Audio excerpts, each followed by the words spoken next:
Boa noite, meus irmãos. Vamos dar início ao nosso curso, sequência, né? Ao nosso curso Obras Póstumas, de Allan Kardec, lembrando sempre a definição da doutrina espírita. A doutrina espírita é uma ciência experimental de caráter filosófico e consequências religiosas. Então, essa é uma definição muito importante da gente saber, que é uma ciência experimental. Qual é a experimentação que a doutrina espírita faz? É exatamente a mediunidade. É tirar esse véu, né, que foi nos proibido ao longo dos milênios. A mediunidade foi um assunto muito combatido, sempre existiu, desde que o homem é homem.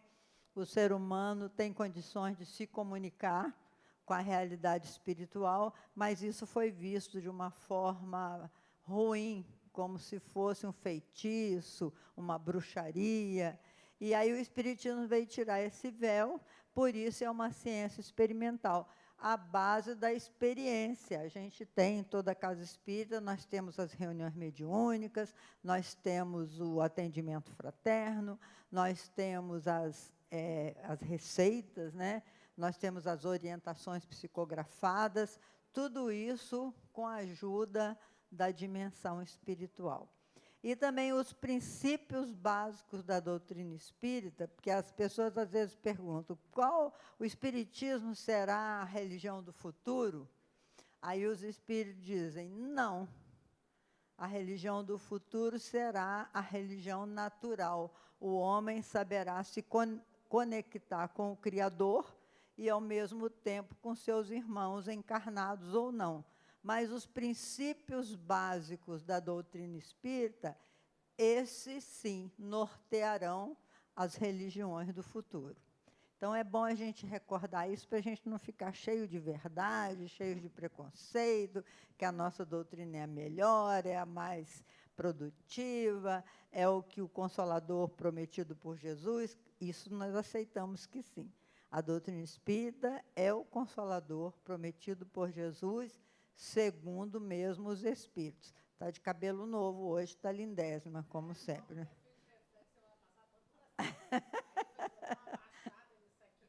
Vamos iniciar, então. Vai, Boa noite a todos. A gente, como sempre, abre o acaso, o livrinho Vida Feliz, psicografado por Divaldo Franco, ditado pela nossa querida Joana de Ângeles.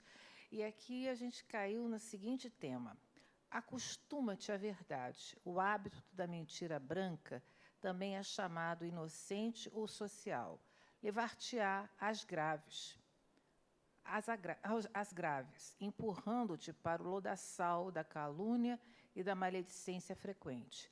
A fagulha produz incêndios semelhantes aos gerados pela labareda crepitante. Os grandes crimes se originam em pequenos delitos, não alcançados pela justiça, que ensejam o agravamento do mal.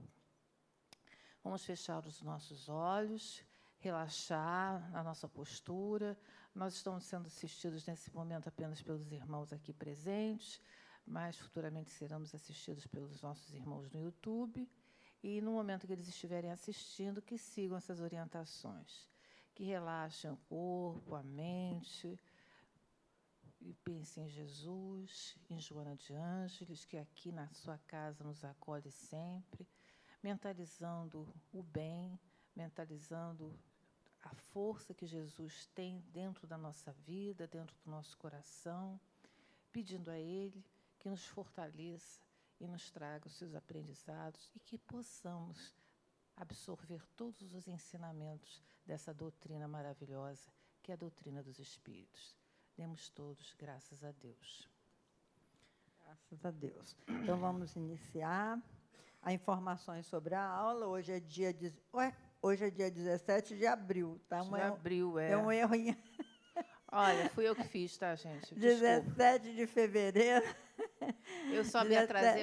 Esse trabalho fui eu que fiz. Eu assumo. Fui eu que fiz. 17 de abril de 2024. #9, nosso 9º encontro, Influência Perniciosa das Ideias Materialistas, Teoria da beleza, a música celeste, a música espírita, o caminho da vida. Então, por favor, corrijam que hoje é 17 de abril. Nós já demos aula dia 17 de fevereiro, com certeza. Né? A 17 de fevereiro eu acho que foi a inicial. Então, vamos lá. Vai lá, pode Teoria da beleza. O que constitui a beleza para certos povos não foi para outros uma horrível fealdade? Qualquer pequena vantagem que haja na comparação dos gregos sobre os romanos, quem se der ao trabalho de comparar os velhos tipos com os de nosso tempo, reconhecerá sem dificuldade que o progresso se fez nesse caminho como em todos os outros. É bom esclarecer que nessa comparação que aqui se trata de classes privilegiadas, sempre mais belas do que as outras, e que, consequentemente, os tipos modernos a se opor aos antigos deverão ser escolhidos nos salões, não na espelunca. Porque a pobreza em todos os tempos e sob todos os aspectos jamais foi bela. E é precisamente assim para nos fazer vergonha e nos forçar a dela nos libertar um dia. Interessante que essa teoria da beleza que Allan Kardec coloca em Obras Póstumas e que vocês devem ler na íntegra, que a gente botou apenas um pequeno texto, né? Porque, na época, era comum um tipo de beleza. Nós, do Ocidente, a gente elegeu a beleza greco-romana.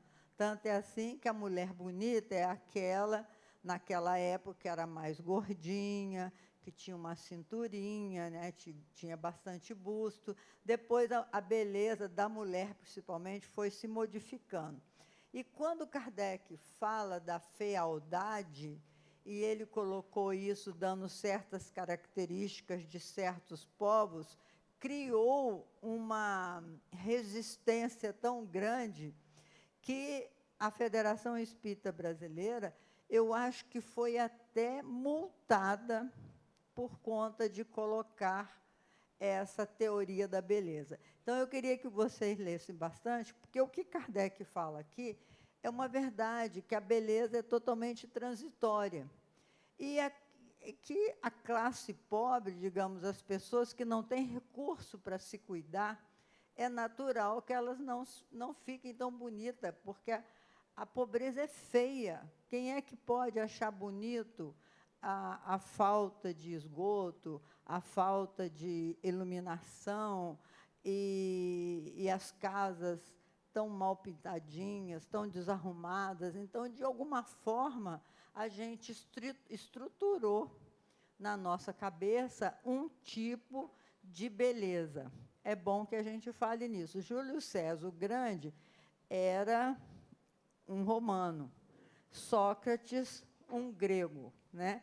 Isso daí no desenho que se fez da época, que era considerado a beleza greco-romana, era considerado o tipo de beleza. Então, os outros, como os egípcios e outros povos mais que existiam, mongóis, etc. e tal, eram considerados feios. E, na verdade, o que você olha ali? E sobre todos os aspectos que ele fala sobre a beleza. Então, não é, ele está falando aí, o Kardec, quer dizer, a espiritualidade está falando, que não se refere à beleza física apenas, não é uma discriminação. É a beleza, ele fala de todos os aspectos, é o que você falou, porque a pobreza é feia, ela é triste, ela é constrangedora. Nesse sentido que ele falou, não é num sentido discriminatório, que nos dias de hoje, a gente lendo um texto desses parece até impactante, né? Porque ele traz um cunho um pouco, né, discriminador. Mas ele está falando aqui que é todos os aspectos, então não está se referindo à beleza física apenas, mas à beleza como um todo. De qualquer maneira, a gente não tem como pedir desculpa aos nossos irmãos que têm outra conformação física e que a gente intimamente foi educado a achar que é feio. A gente sempre acha que a beleza, tanto é assim que a figura de Jesus é aquela coisa esbelta, alta, loura, a gente não imagina De olhos Jesus. azuis. Olhos azuis, Nossa Senhora também. A gente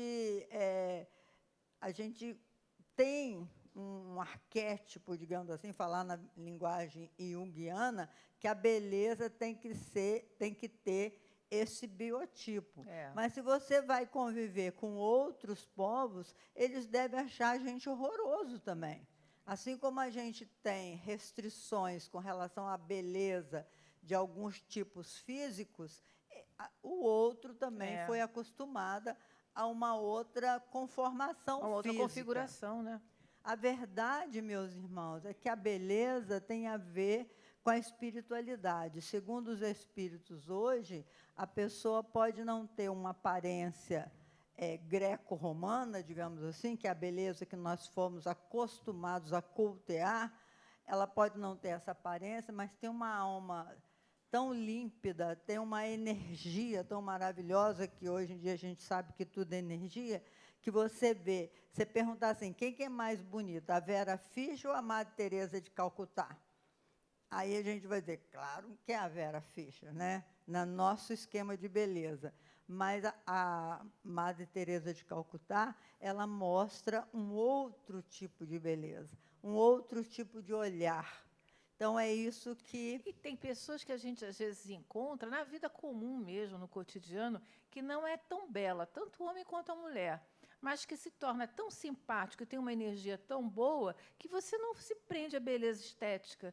Você acha aquela pessoa bonita, apesar de esteticamente ela não ter aquela configuração do belo que a gente tem normalmente, né? O Raul Teixeira que brincava muito com isso, que ele dizia que quando ele chegava assim nas palestras, as pessoas diziam para ele assim, menino, você é preto, mas você tem a alma branca.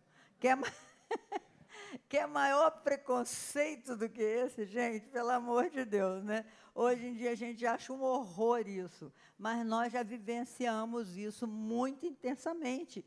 E ainda nossos irmãos de alguns países, por exemplo, a África do Sul, que a minha filha arrumou um namorado da África do Sul, ele falou que lá na África do Sul ainda tem um preconceito horroroso, não é só do branco para o negro, mas do negro para o branco também. Existe um preconceito mútuo. Então, essa questão da teoria da beleza, a gente tem que refazer, com certeza, a nossa maneira de olhar e de pensar a respeito disso.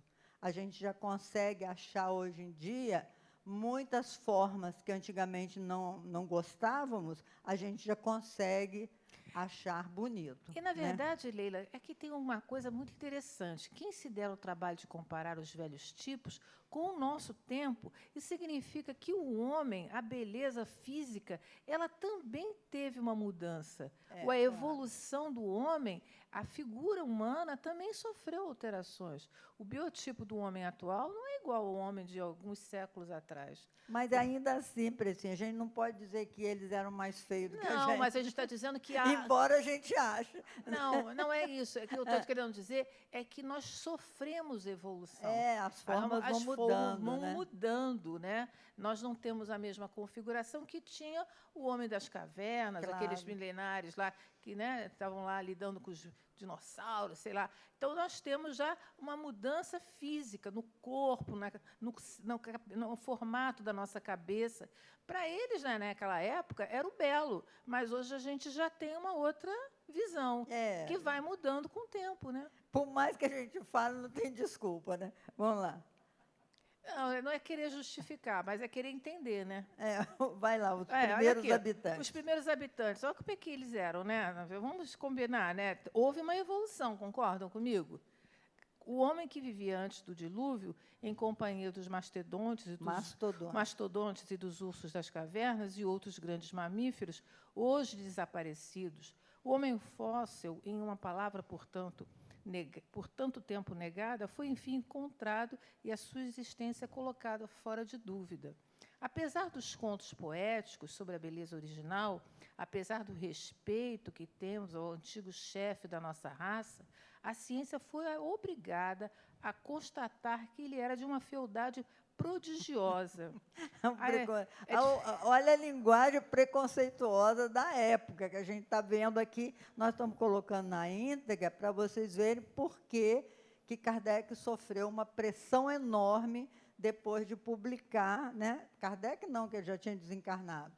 A Federação Espírita Brasileira sofreu uma pressão enorme por conta desses dizeres atribuídos a Allan Kardec. Porque ele está aqui dizendo que era feio mesmo, né, gente?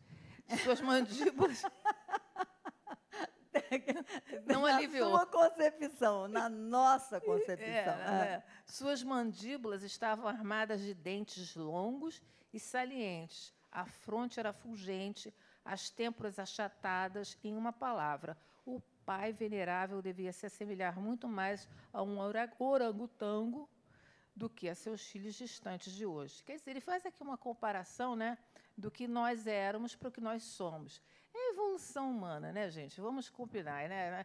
Olha só, essa figura aqui, que está mostrando, né, como era o nariz achatado, né, a boca aqui sobressalente, a configuração dentária era diferente. Então, houve uma evolução com o passar dos séculos na nossa estrutura, da nossa formação física, né?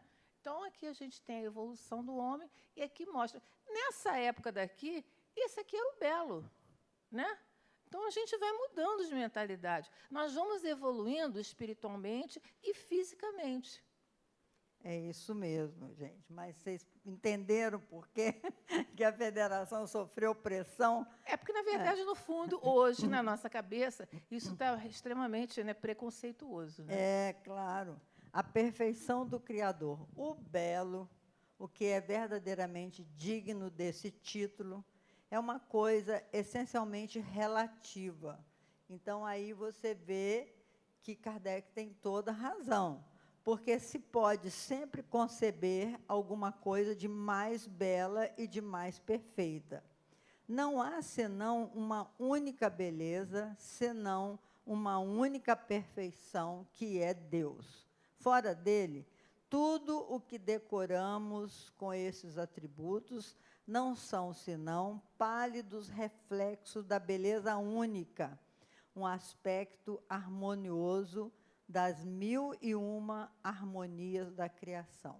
Então, na verdade, o que Kardec está dizendo aqui é que a beleza é a harmonia. Com o tempo, a gente vai aprendendo a olhar o que é harmônico, o que tem equilíbrio. Essa é a verdadeira beleza, o que nos sensibiliza. Porque, até então, nós fomos educados achando que o belo tinha que ser daquele jeito. Tanto é assim, não sei vocês, na minha época de jovem, a beleza era cabelo liso. Então, eu que tinha cabelo enrolado, eu tinha que viver fazendo touca, né? Passava até a ferro, assim, para a gente ter a beleza que era considerada aceita.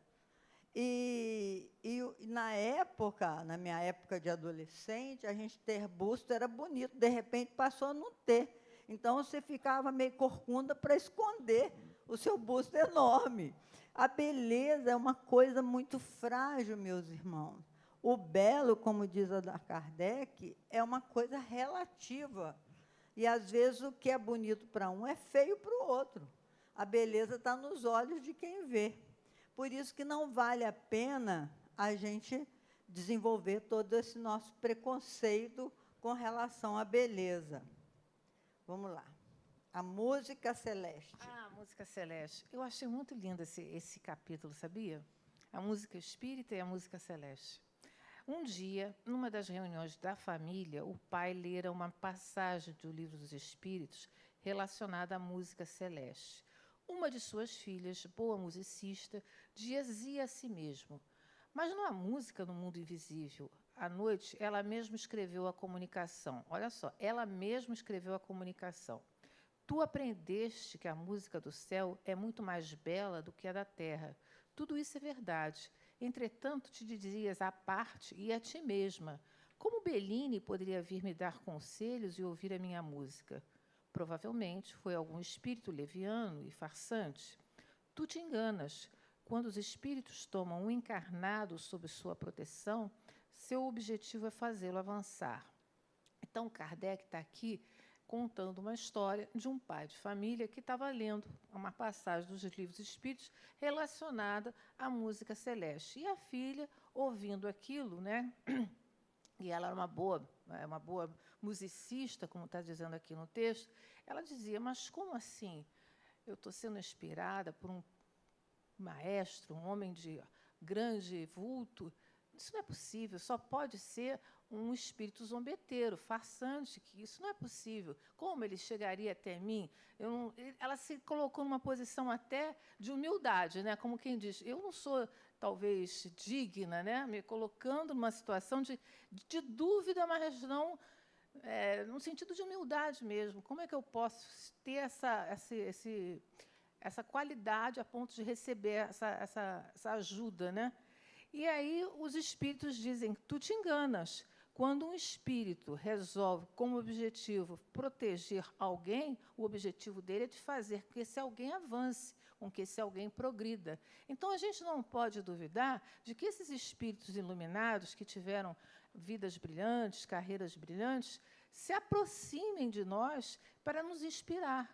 Alguns músicos, às vezes a gente, até na nossa música brasileira mesmo, a gente vê cada letra maravilhosa. Aquela letra do Gonzaguinha, aquilo é uma inspiração divina, não é verdade? Eu acho. Aquela música, Leila adora aquela música. Então, ela canta aquela música quase em toda palestra que ela faz, né? Então, o que acontece? Aquilo é de uma poesia. Se você lê aquela letra, você vê que aquilo é de uma inspiração sem tamanho. Quantos compositores já não deram entrevistas dizendo que acordaram de madrugada e sentiram aquela inspiração e foram, né, escrever a música? O que significa isso? De onde vem essa inspiração? Eu só posso acreditar que sejam espíritos iluminados que se aproximam dessas criaturas para inspirá-los. Na verdade, eles não estão preocupados que a autoria daquela peça seja dada por eles, como, né, eles não têm o seu nome. Eles não querem isso. Eles querem apenas influenciar aquele irmãozinho encarnado a transmitir uma mensagem bela. E ele é autor daquela música, inspiradíssima, atravessa décadas. Não vamos esquecer que a gente tem músicos no Brasil, não precisamos nem ir muito longe, que têm maravilhas, obras maravilhosas, que atravessam décadas mesmo. E tem até hoje Vinícius de Moraes, Toquinho, esses músicos maravilhosos. De onde vêm essas letras? Garota de Ipanema.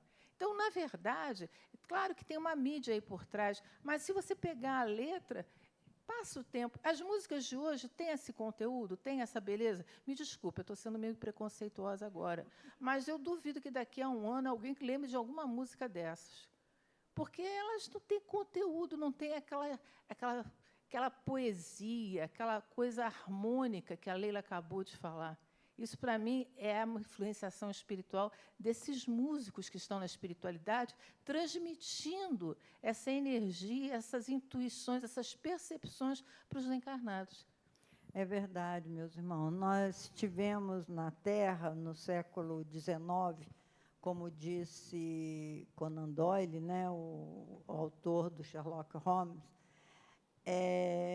uma invasão de espíritos que, em todos os ramos do saber, vieram dar um impulso maior na Terra.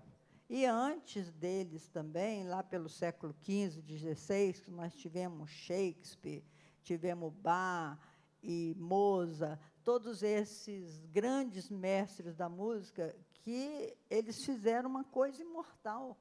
Quando você ouve a música clássica, a música desses grandes mestres, você vê que os compositores de todos os tempos se inspiram nas notas musicais desses grandes mestres.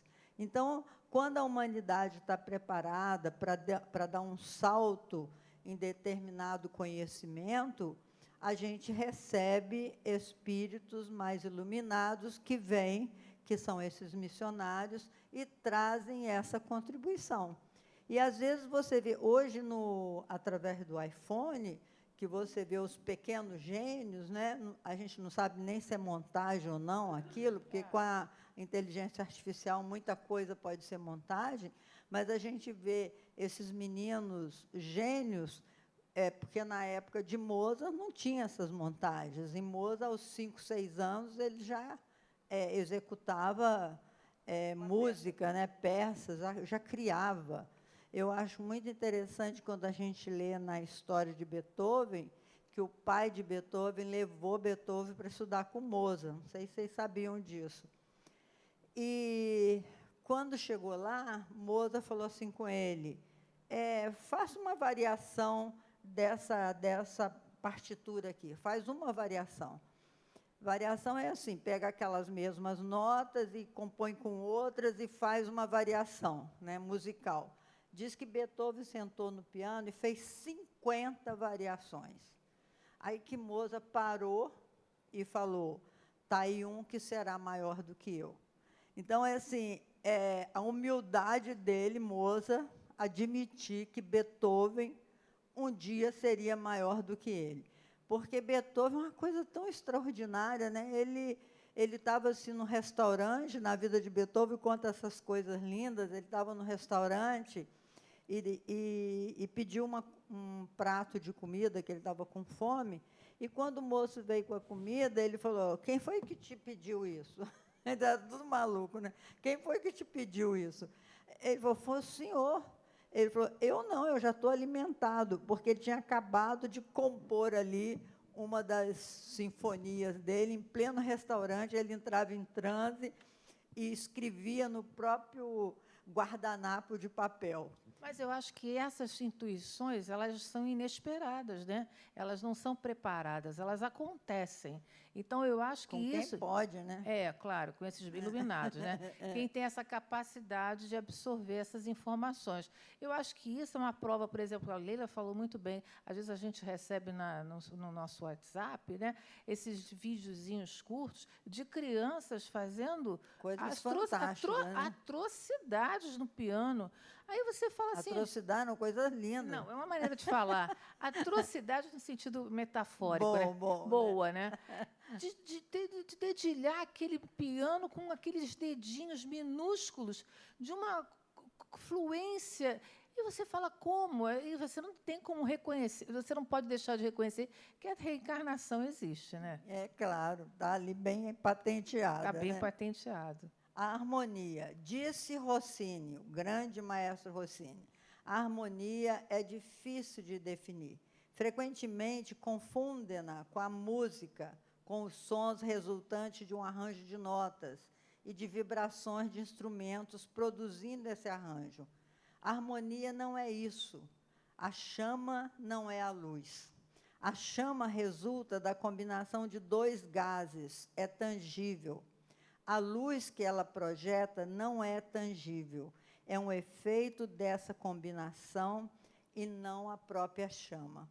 Olha que linda analogia que Rossini faz. Imagina, você mistura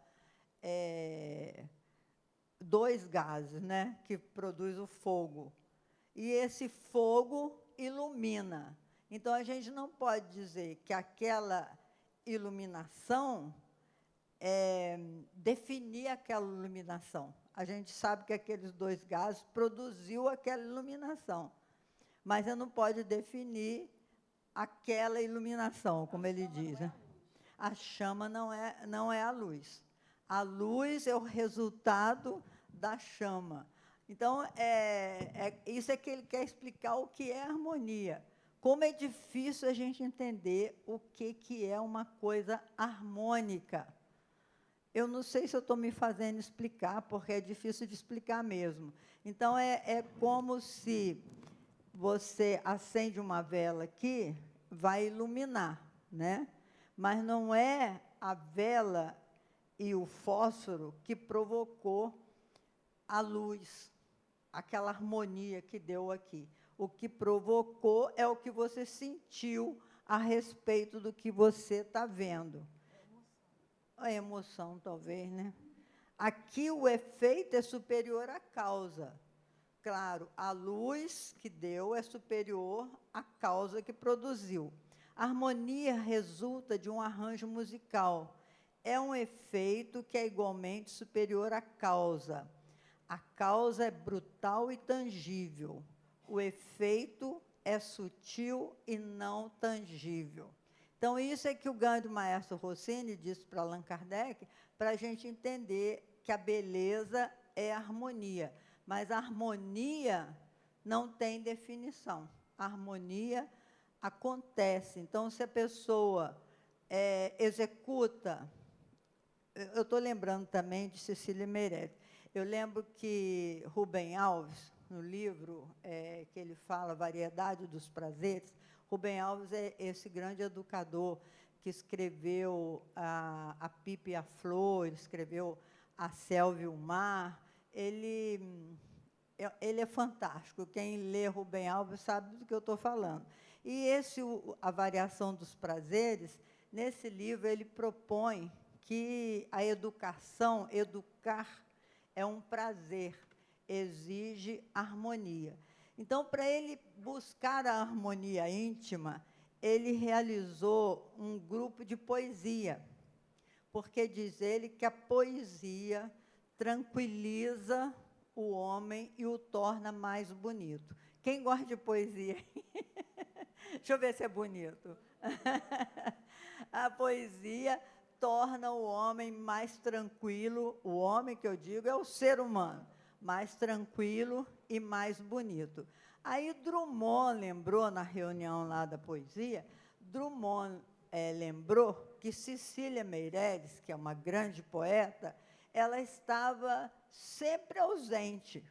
Por mais que as pessoas conversassem com ela não estava inteiramente no local, não estava inteiramente no lugar. Ela estava sempre ausente. Aí ela admitiu, gente, eu admito que o meu defeito é estar ausente em alguns momentos.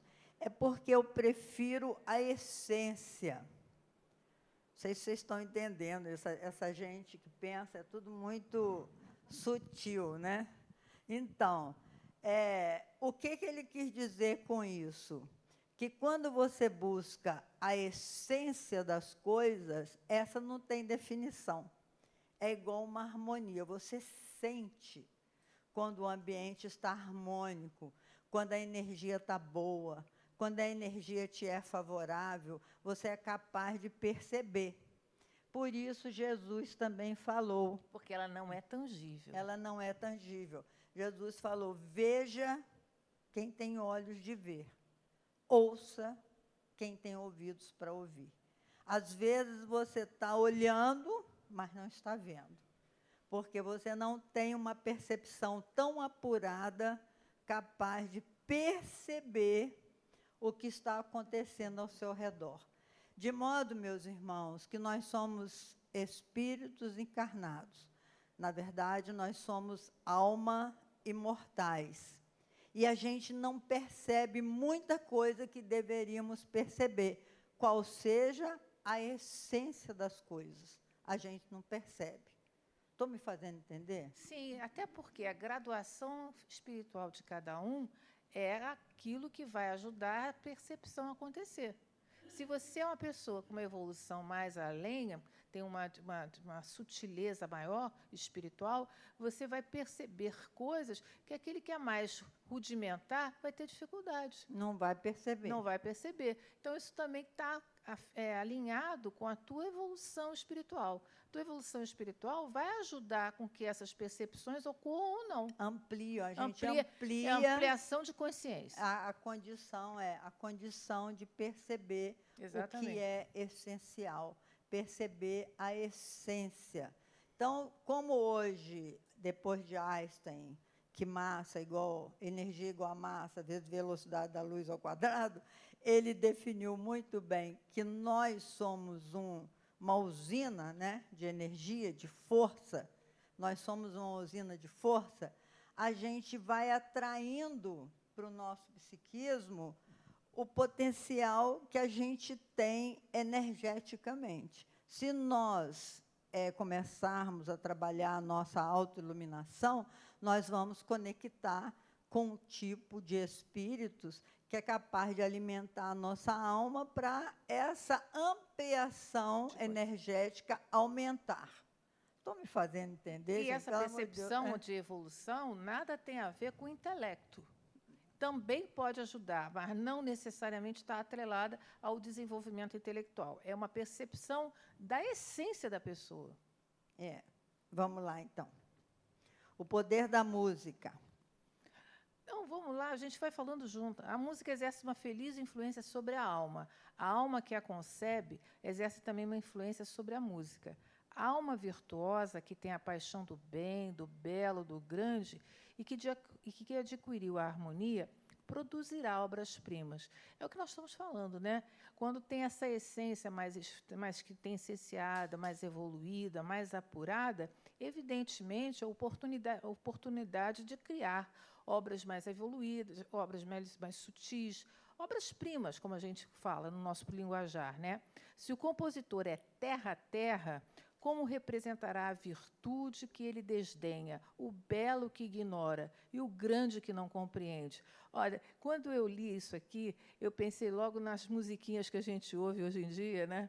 No nosso dia a dia, que é essa musiquinha terra a terra, né? Que eu não sei se eu estou me fazendo entender, que eu não quero entrar nos detalhes, né? Que representa o quê?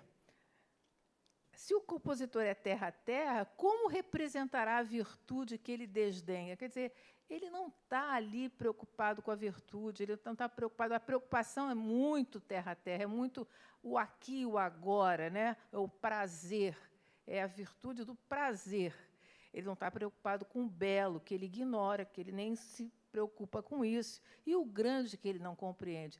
Quer dizer, essas musiquinhas que eu digo não é no sentido de demérito, não, né? Porque tem público para tudo. Eu espero que vocês não gostem. Mas, se gostam também, não se sintam culpados. Todos nós estamos em evolução, né? Mas é verdade, gente. Tem músicas que, pelo amor de Deus, né? Tem uma letra que não é nem compreensível. É aquilo... Bom, enfim. Suas composições serão reflexos de seus gostos, ora licenciosas e ora obscenas. Temos músicas obscenas, né? Que as crianças, infelizmente, nos dias de hoje, são influenciadas a gostar, a repetir, ora cômicas, ora burlescas.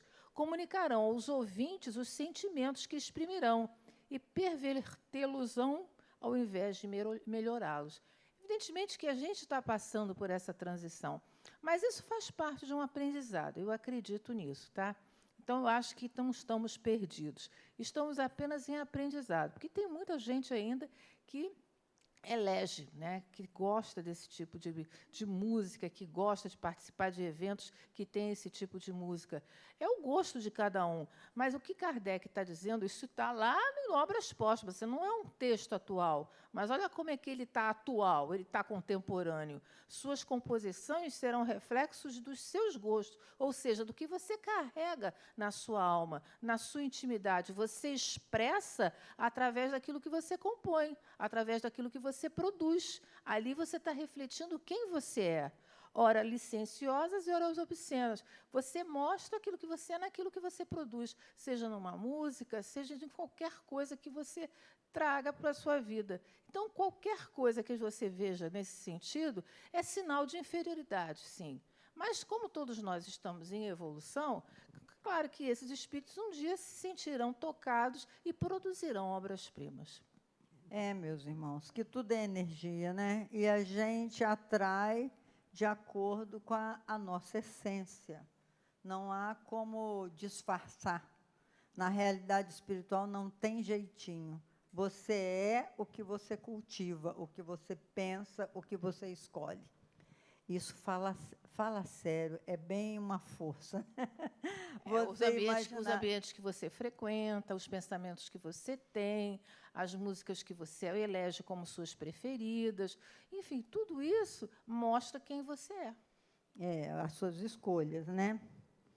A estrada da vida. A pluralidade das existências significa a sucessão de existências inconscientes uma das outras, deixa um corpo para retomar logo um outro, sem a memória do passado equivaleria a tantos pontos de partida novos sem ligação com os precedentes. Isso seria uma ruptura incessante de todas as afeições que faz o encanto do futuro e a negação de toda responsabilidade moral.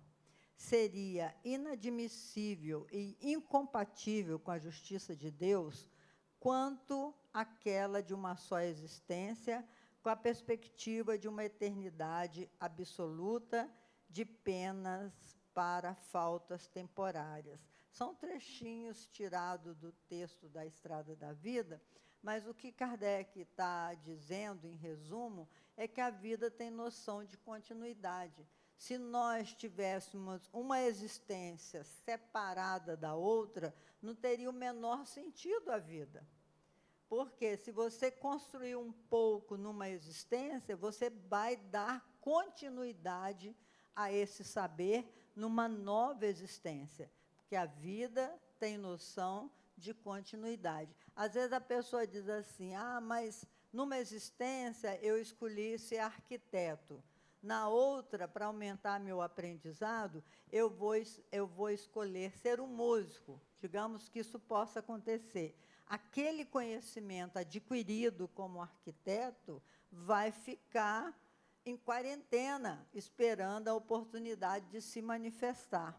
Então, de tantas múltiplas existências que nós tivemos, por exemplo, Buda, ele diz que teve 120 encarnações até alcançar a consciência de Buda, que quer dizer o iluminado. 120 encarnações. Não sei qual o número de encarnações nós que estamos aqui tivemos, mas nós estamos tão longe da consciência de iluminado, que é a consciência de Buda, que eu acredito que a gente tenha que ter pelo menos mais umas 50 aí para frente, né, para chegar à consciência de iluminados. Nós nos autoconhecemos um pouquinho, pelo nível de emoções que a gente manifesta, né, que, como diz Lázaro, a evolução vai do mais rudimentar instinto, passando pelas sensações, muitas vezes estagiando nas emoções, ou seja, pelas emoções desequilibradas que a gente apresenta, a gente pode entender o quão longe nós estamos ainda da construção do amor na nossa vida, que o mais puro de todos os sentimentos, o que nos dará o título de iluminados, é o potencial do amor. Então, nós estamos bastante distante, porque, como diz Kardec, o egoísmo e o orgulho ainda são muito fortes na nossa vida. As nossas tristezas, as nossas raivas, as nossas invejas, os nossos ciúmes, os nossos desejos de posse, né? o não desapego, tudo isso representa amarras para a nossa autoiluminação. E não adianta a gente querer cobrar essas virtudes todas numa existência só. Porque André Luiz diz, a natureza não dá salto. Não dá salto. A justiça divina é para todos nós, de forma semelhante, que igual não pode ser, porque cada um é um. Mas a justiça divina, ela dá a cada um segundo as suas obras, como explicou Jesus.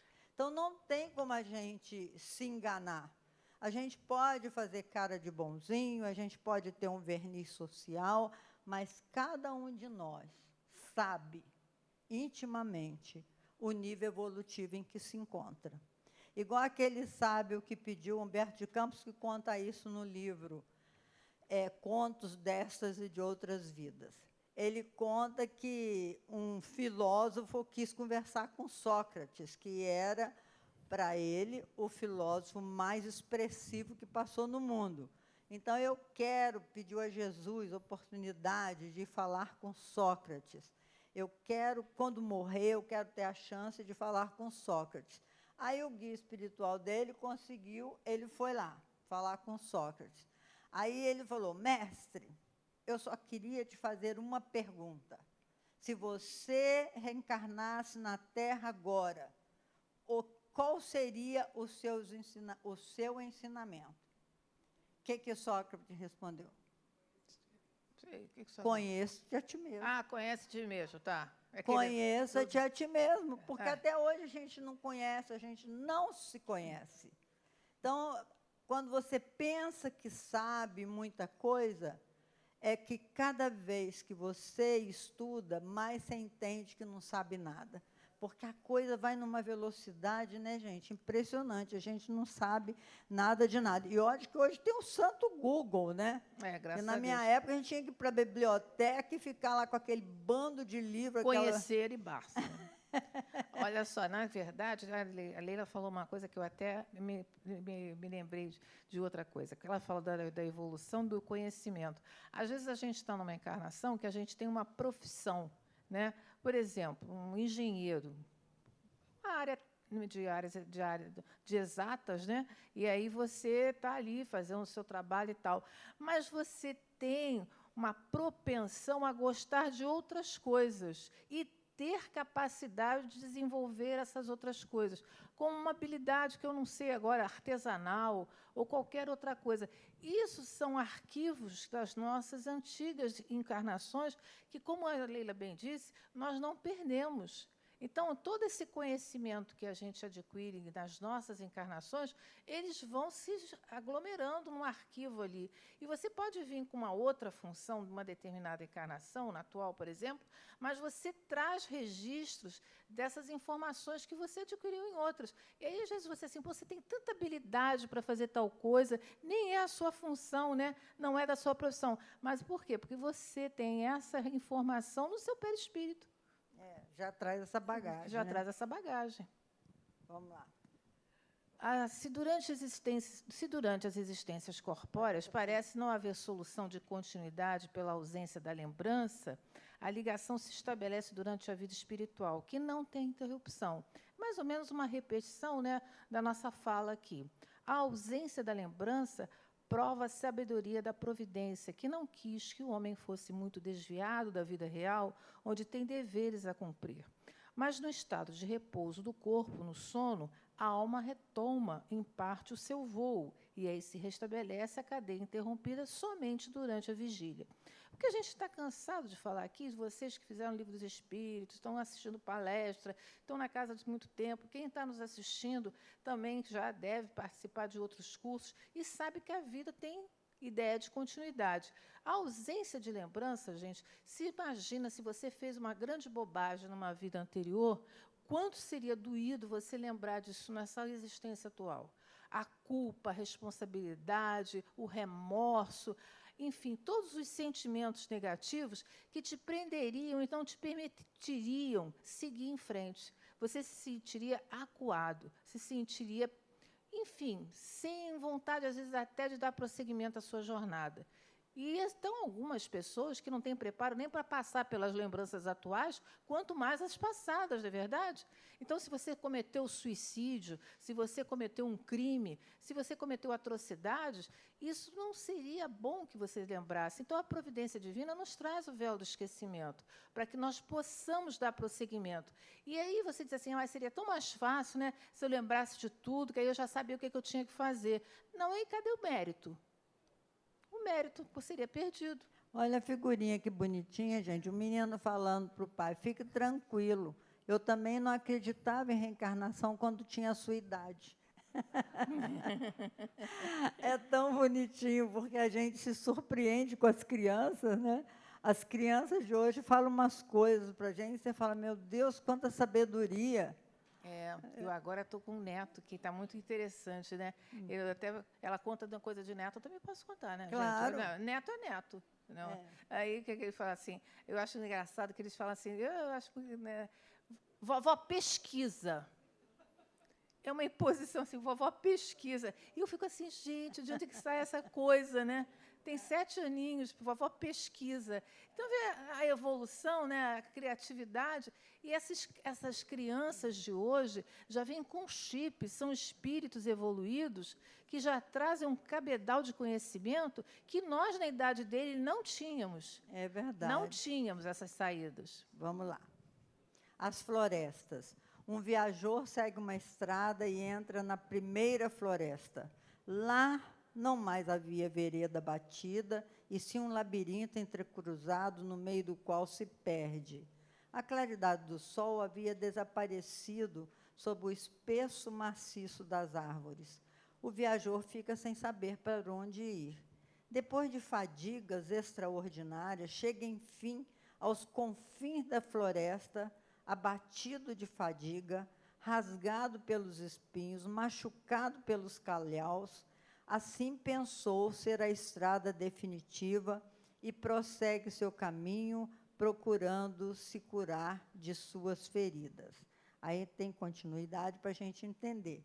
O novo ponto de vista. No entanto, adentra outra floresta, onde o esperavam as mesmas dificuldades, mas já tem um pouco de experiência e dela sai menos contundido. Percebeu que a vida tinha noção de continuidade e a cada nova travessia a sua habilidade aumentava e os obstáculos eram mais facilmente superados. Certo de reencontrar a bela estrada na saída, essa confiança o sustentava. A estrada terminou no cume de uma montanha muito alta, de onde avistou todo o percurso desde o ponto de partida. Disse a si mesmo: quando estava nessas florestas, como me pareciam longas para atravessar. Parecia-me que não chegaria mais ao fim. Tudo parecia gigantesco e intransponível ao meu redor. Agora que vejo essas mesmas florestas, do ponto de vista de onde estou, como me parecem pequenas. Isso é uma história que Kardec conta só para a gente entender que, às vezes, a gente está num amaranhado de problema que a gente acha que não vai ter saída. Mas, se você olhar sobre outro ponto de vista, se você pudesse subir num morro e ver o caminho percorrido, os vários caminhos percorridos, você vai perceber. Isso vai nos acontecer quando a gente desencarnar. Que a gente vai falar, puxa vida, olha, eu tive toda a chance do mundo para agir de forma diferente. No entanto, me deixei vencer pelos estímulos do mundo. Dei volta para caramba. Dei volta para caramba, é. Conclusão, vai lá. Fala você, a conclusão é sua, amiga. A estrada é a figura da vida espiritual da alma, sobre o percurso da qual se é mais ou menos feliz. As florestas representam as existências corpóreas, onde se trabalha para o seu adiantamento, ao mesmo tempo que colabora para a obra geral. Quando o viajor chega ao objetivo, ele deseja retornar para ajudar aqueles que estão atrasados. Tornam-se anjos guardiães, missionários de Deus, que encontram a felicidade em seus propósitos de crescimento espiritual, como também nas atividades do bem, em fiel obediência ao Supremo Senhor. Então, no resumo da nossa aula de hoje, se assim pudéssemos dizer, Kardec nos sugere que a gente mantenha sempre o pensamento otimista, que tudo que acontece na nossa vida é totalmente transitório, mas tem um grande significado. Cada floresta, digamos assim, corresponde a uma existência. Então, nós estamos nessa existência na melhor versão que nós poderíamos ter. Isso a gente tem que constatar, porque como nós já tivemos várias existências anteriores a essa, e nesta existência é essa conformação física que nós recebemos, é essa condição social que nós pudemos granjear, é esses estudos que nós pudemos estar em contato com, não é? Porque no passado, não no passado tão longínquo, o conhecimento era muito mais difícil de conquistar. Exigia muito mais da gente mesmo para conquistar um conhecimento que agora chega a mãos cheias, né, como diz, na nossa vida. Você adquire o conhecimento pelo seu iPhone.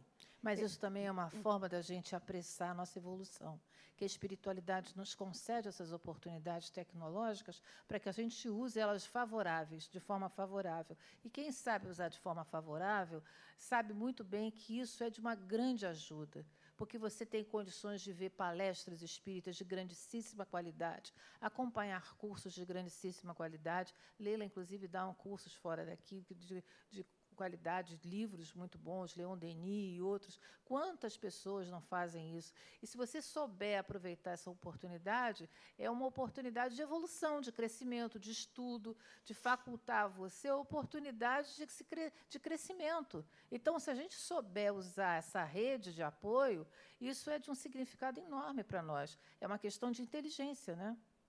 E quem sabe a gente vai poder ser, numa encarnação futura, em vez de precisar reencarnar, ser o anjo da guarda. Quem quiser ser meu anjo da guarda na próxima encarnação, eu estou aceitando. Tá? Mas, porque os anjos da guarda, os guias espirituais que todos nós temos, é uma combinação de vidas anteriores. O meu guia espiritual, ele já me revelou que nós nos encontramos pela primeira vez numa cidade lá da França. Eu não vou dizer não, que senão vocês vão viajar junto comigo nesse pensamento, né? Mas ele se tornou meu anjo da guarda porque ele já me conhecia. Só que ele evoluiu e eu fiquei lá fazendo meu rame-rame, né? A Ivone Pereira também. Então, assim, o anjo da guarda, que cada um de nós tem, que eu acho isso maravilhoso, você ter um guia espiritual, é um conhecido seu do passado que evoluiu de forma mais rápida do que você mesmo, mas ainda assim te ama. Fala, não, eu vou ajudá-lo, é isso que ele fala aqui. Tornam-se anjos guardiães, missionários de Deus. Então, eles não precisam mais reencarnar nesse nível evolutivo, eles se tornam anjos guardiões por opção própria, por amor a nós todos. Então, é tão lindo essa ideia do guia espiritual ou do anjo guardião, gente, que a gente não para pensar a grandeza de Deus. Ninguém vem desamparado na Terra, ninguém. Por pior que seja, o pior bandido tem o seu anjo da guarda, que é melhor do que ele, que está ali para ajudá-lo no seu progresso. Se nós fôssemos entregues a nós mesmos, a gente fazia tudo de novo, tudo errado, porque a gente tem pouca conquista espiritual, né? Então, Ela se desmereceu muito, né, gente? Que pouca conquista espiritual. Eu estou falando de mim. Não, eu não acho isso, não. Não consigo, não concordo com você, sem puxa-saquismo. Não concordo. Acho que você faz muito pela caridade, você estuda muito, você já está na obra há muito tempo. Isso tudo são... Pergunta ao meu marido o que ele acha. Ah. Ele cansa de me dizer, você só fala, você não age. Branda, você julga muito mal. Eu acho que você é muito severo nas suas observações. Não, brincadeira. A gente já está 50 anos juntos, gente. Né? É muito tempo, é muita estrada, né? Já estamos 50 anos juntos, é muita estrada rodada junto. Então, vamos fazer a nossa prece para nós encerrarmos no nosso horário.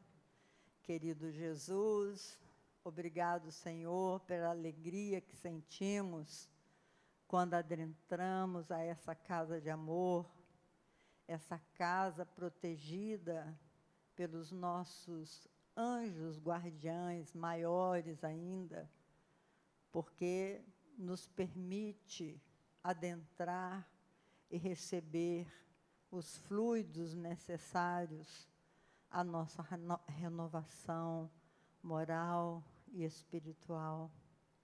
Ajuda-nos, Senhor, para que não venhamos a despertar em nossa alma o homem velho a que se reportou Paulo de Tarso, aquele espírito arrogante, cheio de vaidade, cheio de egoísmo, que a gente possa trabalhar essa autoiluminação através deste caminho iluminado que os Espíritos nos trouxeram, que é a caridade. Que nós possamos, Senhor, ajudar, no limite das nossas forças, a todos aqueles que precisarem da nossa ajuda. Ajuda-nos, Senhor, envolva-nos na sua paz. Permita que, ao sairmos daqui, possamos estar guardados das vibrações ruins que a nossa própria alma muitas vezes emite e atrai espíritos semelhantes. Ajuda-nos, Senhor, a limpar os nossos pensamentos para que as nossas ações sejam limpas. Proteja-nos, Mestre, e esteja conosco hoje e sempre. Que assim seja, Jesus. Muito obrigada a Graças todos e até a semana que vem, se Deus quiser.